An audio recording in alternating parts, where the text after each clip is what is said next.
Saksakalyan gunarnavasya Vande Guru Sri Charanarabindam.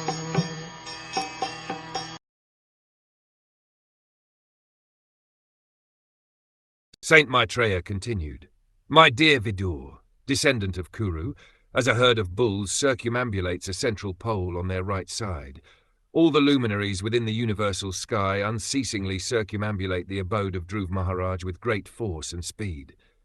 Each and every planet within the universe travels at a very high speed. From a statement in Srimad Bhagwatam, it is understood that even the sun travels 16,000 miles in a second.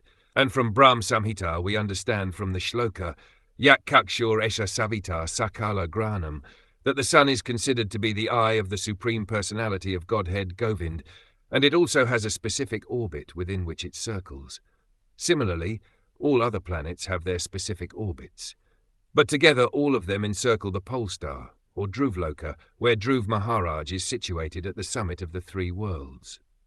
We can only imagine how highly exalted the actual position of a devotee is, and certainly we cannot even conceive how exalted is the position of the Supreme Personality of Godhead.